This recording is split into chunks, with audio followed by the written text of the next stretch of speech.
appreciate the opportunity to join you, and I want to thank all the witnesses for joining us today. It's been an interesting hearing.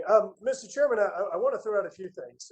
One, look, I agree with y'all on a number of these things. One, on the bonding, we do need to have ample capacity in place to cover costs that otherwise be put on taxpayers. But as Ranking Member Stauber noted, 1/3 of 1% of leases actually end up tapping the bonds and go in excess. Number two, we do have the National Pollution Fund Center that is funded by producers that also does have billions of dollars. Let me say that again, funded by producers through a barrel tax that does provide resources that potentially covers costs that otherwise would be covered by taxpayers. I do believe that we should have a fair return on that exploration and production activities for taxpayers. I agree that we need to have transparent processes. In fact, there were many concerns that in Nevada, for example, some of the lands that were nominated for production were actually done so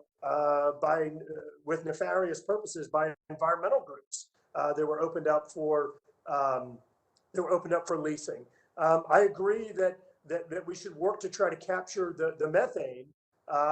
And whenever President Trump, during the previous administration, withdrew the methane rule from the Obama administration, I actually expressed concern, not because I thought that there was going to suddenly be this glut of methane that was released, but rather because there were two other existing regulatory authorities that covered methane regulation, and I thought that the administration should do a better job actually zippering those together instead of just withdrawing one of the redundant regulations, because I do think that methane capture is important. And I also think on the non-competitive leases that we should be looking there to figure out, once again, how we get taxpayer value. But I'd also be really curious at what percentage of those leases actually go non-competitive, and then which of those are produced. And if they're not produced, then I'm not really sure I understand the concern, because that would be someone paying us for not doing anything, which, I mean, I don't know. I'll take that personally.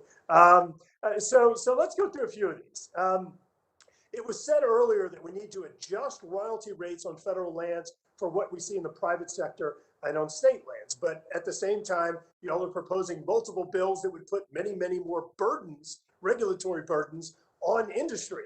And so if you're going to look at relativity of cost or royalty rates from private and state leases, you've got to look at relativity of regulations. And there's no comparison between regulations on private lands, state lands, as compared to federal lands. And so it's inappropriate to try and just say, well, we need to adopt those. The other thing that people don't understand, no one understands this on this hearing, is that this is an auction.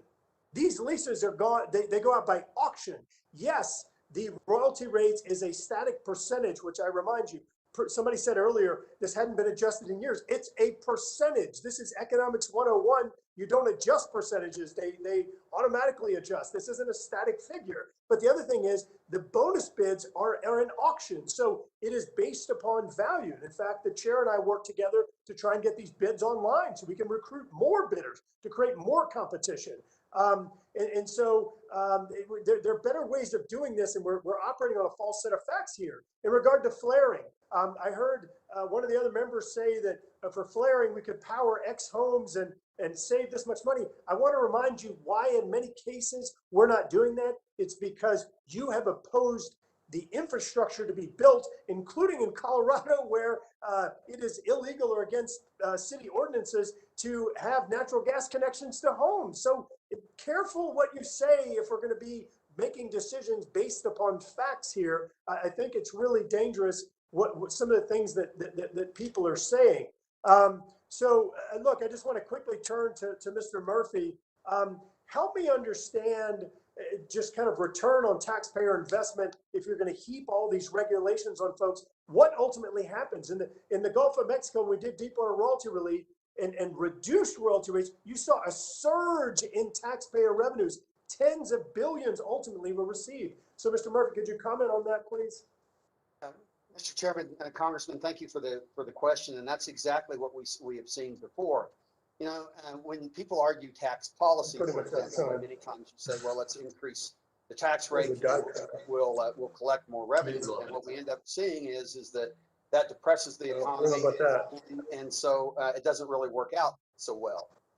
The same thing will happen in this market. I mean, markets react that way, and so you know, I would encourage members of the committee and the department to look at royalty reductions, especially on low volume stripper wells, and also on some of the lower volume natural gas wells.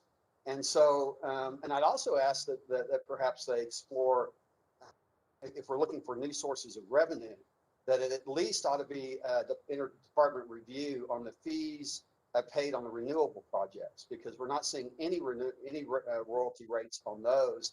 And if that truly is the energy of the future and is beginning to replace petroleum, then it's going to have to begin to replace those revenues as well. And I think there ought to be a healthy discussion about how that might happen.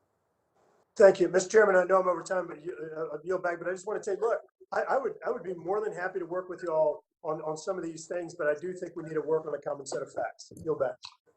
Well, thank you, and I will take you up on that offer.